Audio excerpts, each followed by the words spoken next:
morning, afternoon, or evening, whenever you watch this video.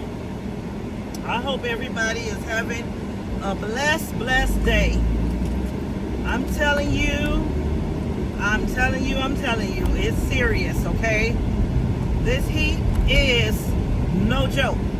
So if you're not drinking plenty of water, you better get you something that has electrolytes in it so that you can be hydrated. Thank the Lord for air conditioning cars. I remember when I didn't have one. Hallelujah. God's faithful. I am appreciative. I remember one day I wanted to go home, straight home, and I decided, I wonder how hot it really is in hell. I know that this heat don't even compare, but I literally left my air off, left my windows up, all the way home. You talking about struggling? I know hell is not made for me, because I was struggling just to make it home. And that was just enough for me, y'all. That was enough for me. I'm just telling you, it was enough for me to know that God is so merciful and so kind. He given all of us an opportunity to live holy, to live a righteous life, to live for Him and not for the devil. Do you not know that hell was not made for God's children? It was made for the devil and all of his imps. But hell has enlarged itself. Why? Because the devil has infiltrated people's lives, their minds, their hearts. And you know what? With all that God does to stop the enemy, some of us just won't do right. We just won't give God a chance. We won't give Him an opportunity to show how much He loves us. We won't give Him an opportunity to show that He has presented a plan for our lives that is just an awesome plan. It don't have to go our way. It's God's plan. God do what He want to do. He's the one in control. He's in control of our lives. Like, we think we are in control of our lives, but we're really not. We don't even have the opportunity to breathe unless God say so.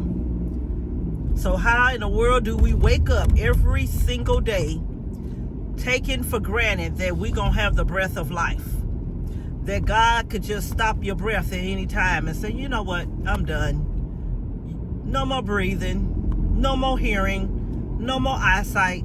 You can't walk anymore.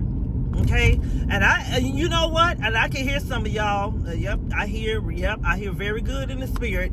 Some of y'all saying God wouldn't do that. He's not that type of God. You don't even know who God is. I'm talking about a God that is a good God, and He's a terrible God at the same time. Will wipe you out. Will wipe me out. Okay?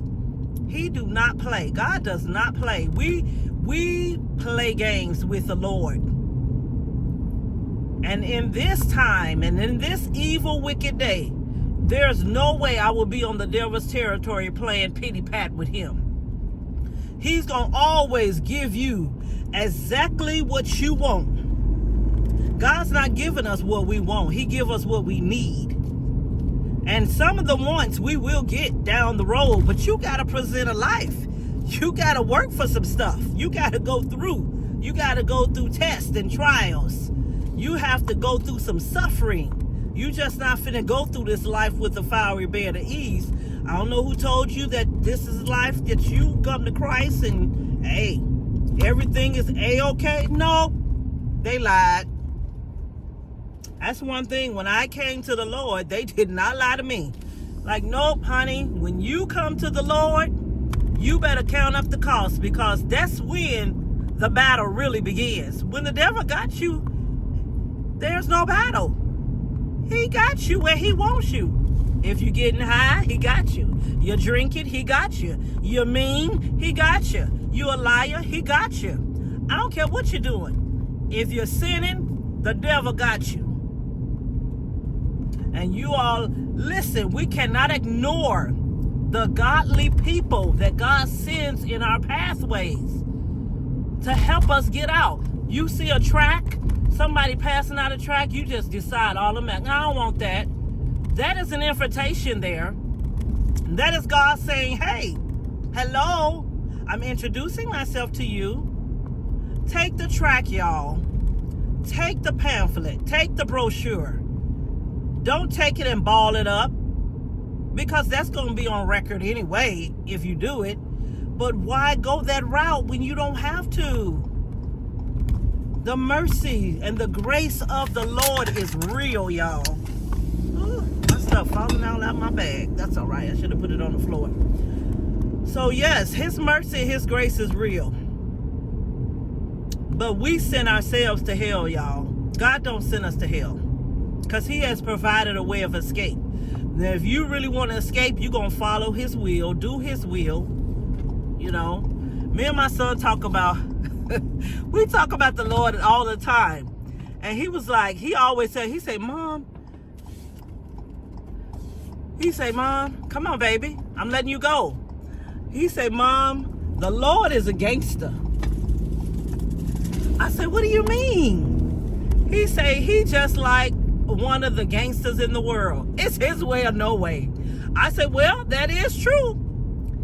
He said, you not finna dictate to him. I said, nope, you're not dictating to God. Not at all. You are gonna line up with what he says and how he says it, or you gonna bust hell wide open. He said, that's what I'm talking about, Mom. That's just like in the world. You want to be in these gangs, you want to be all big and bad, you going to either do what the head person say do, or you going to get your head smashed in, or something's going to transpire in your life that's going to they can probably wipe your life out. He say, and you know what? What people fail to realize is, you know what? God has the last and final say-so of everything. We as human beings, we don't have the last say-so.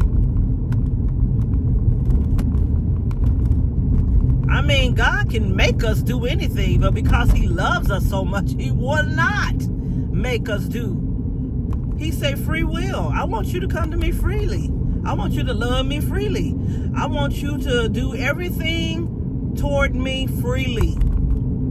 Now, you see how gangs are today, y'all.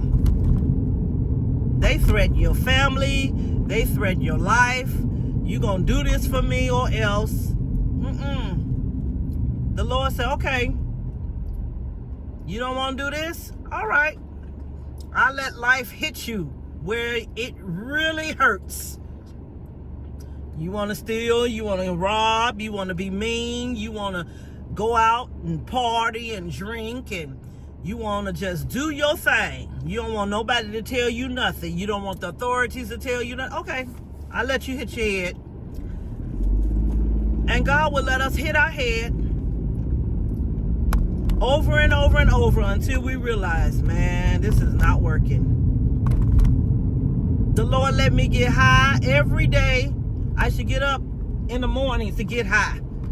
I had my baby too. But to watch soap operas and to get high. And then one day, I got so high that I hallucinated. And it was enough for me. But he just let me go through it. Okay, I keep telling you, leave that alone. Let it go. Stop doing it. You don't need to drink that. You don't need to watch that. But no, I'm saying, I wanted to do me. But you know what the sad part is? I wanted to do me, but I wanted to do Jesus too. No. You're not naming the name of the Lord, smoking and drinking and lying and stealing and fornicating and using pornography and everything else. No, you're not doing that. So that's what the Lord let me know. I was like, my goodness gracious. But that hallucination was enough for me, y'all. I'm just keeping it 100. Why do we have to go through these things, y'all? We don't really, but we refuse to give God his due. All he's asking for is a life. He said, I want you to be my hands. I want you to be my mouthpiece. I want you to be my feet in the earth.